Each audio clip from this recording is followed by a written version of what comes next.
Good morning students, welcome in online class 10th class SSC का chapter 4 विश्व का इतिहास।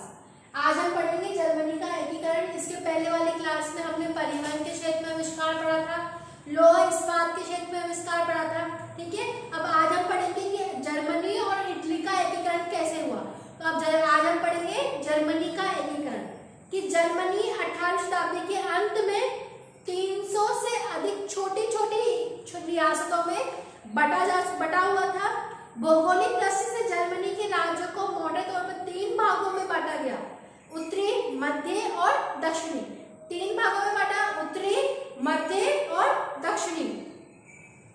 उत्तरी भारत में प्रशा, सैक्सनी, हैनोवर, फ्रैंकफर्ट आदि राज्य थे, जबकि मध्य भारत में राइनलैंड, दक्षिण में वुटेम्बर्ग, बवेरिया, बादेन और पैलेटिनेट, होम, डर्मेस्ट्राट आदि। आकार और सैनिक शक्ति से दृष्टि से प्रशा सबसे शक्तिशाली था, लेकिन राजनीतिक दृष्टि से विखंडित था, बटा हुआ था। ठीक है, जर्मनी में राष्ट्रीयता के निर्माण का कारण 19वीं शताब्दी में हुई फ्रांसीसी लिपोन के अनुसार ये इतिहास के मजाकों में एक ऐसा मजाक है जिसमें आधुनिक जर्मन का जन्मदाता नेपोलियन था। जर्मनी के एकीकरण में प्रमुख बाधाएं थी। फर्स्ट थी कि जर्मनी की समस्याओं में ऑस्ट्रिया का हस्तक्षेप बहुत ज्यादा था। जर्मनी राज्यों में आर्थिक और सामाजिक तथा राजनीतिक असमानताएं थी।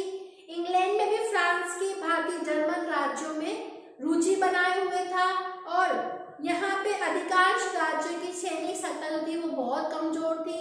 जन सामान्य की जागृति से भी यहाँ पे अभाव था। फिर अगला टॉपिक आता है कि जर्मन एकीकरण में कौन कौन से सहायक तत्व रहे थे। जोवलावत्री फर्स्ट है, सेकंड है बौद्धिक आंदोलन, थर्ड है औद्योगिक विकास।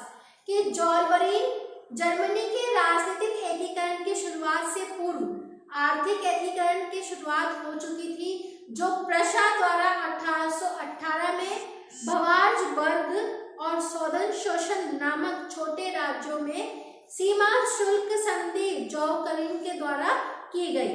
दोनों राज्यों के मध्य चुंगी समाप्त कर दी गई और व्यापार निर्बाध रूप से होने लगा। कि वहां पे जो व्यापार चुंगी थी वो खत्म कर दी गई और दोनों में व्यापार बहुत अच्छे से होने लगा। रॉबर्ट इडरगेंग ने लिखा है कि जोलबरीन ने क्षेत्रीय भावनाओं को दबाया और मजबूत जर्मन राष्ट्रवाद तत्वों को प्राथमिकता दी। 1834 ईस्वी में जर्मन के सभी प्रमुख राज्य इसके सदस्य बन गए।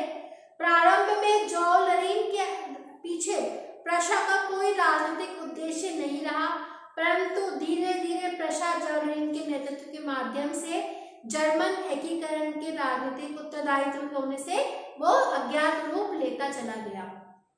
फिर है बौद्धिक आंदोलन।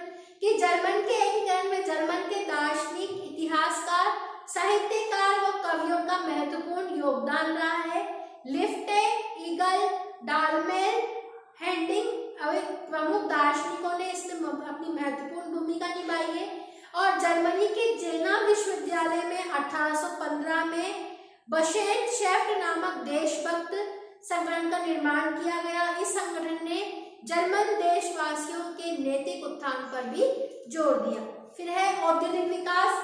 कि जोलबरीन की स्थापना और विस्तार के साथ जर्मनी में व्यापार और उद्योग के विकास का मार्ग भी खुल गया।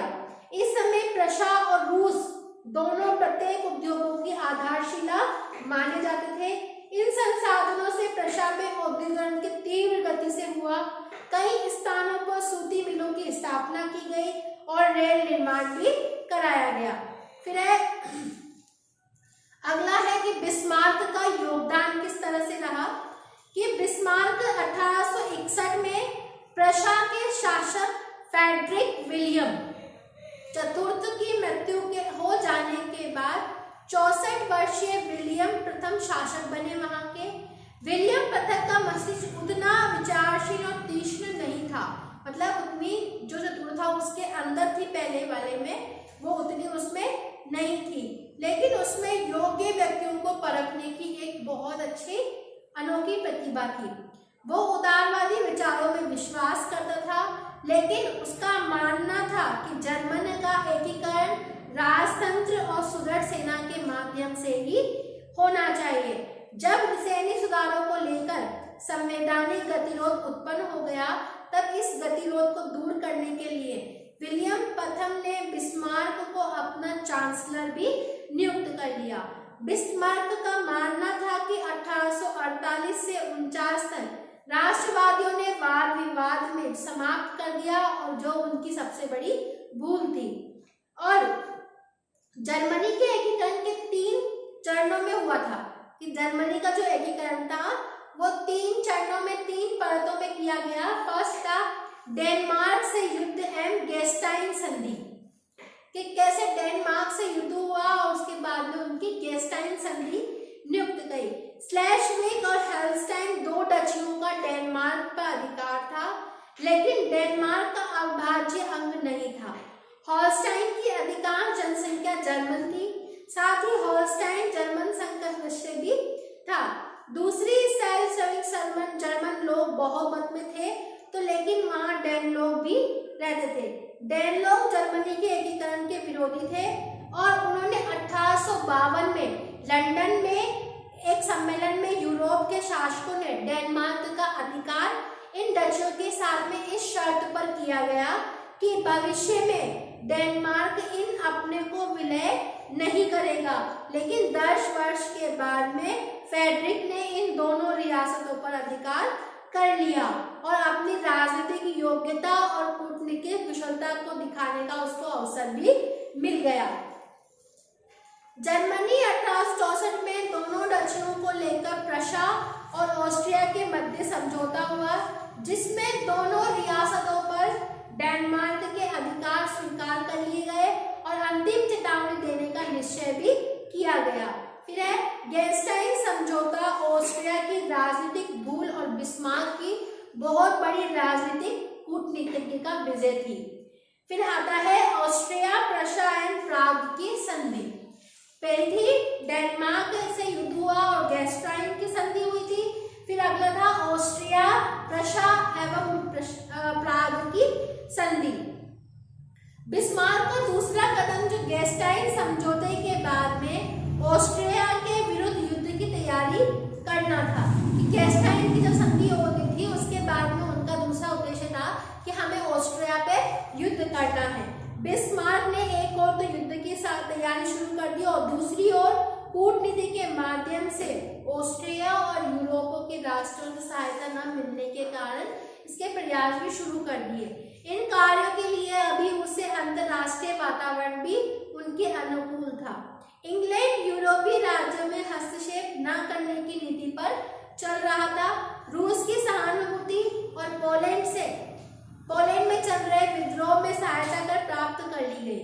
फ्रांस को राइन के प्रदेश का कुछ भाग देने का वादा कर लिया गया, और फ्रांस को राइन के प्रदेश का कुछ भाग दे दिया गया। इटली के एकीकरण में ऑस्ट्रिया बाधक था। अब हॉलस्टाइन में जर्मन लोग ऑस्ट्रिया के विरुद्ध आंदोलन कर रहे थे, और बिस्मार्क गुप्त रूप से समर्थन दे रहा था। फिर आया तीसरी संधि जो थी वो थी फ्रैंको-प्रशियन युद्ध की एवं फ्रैंकफर्ट संधि।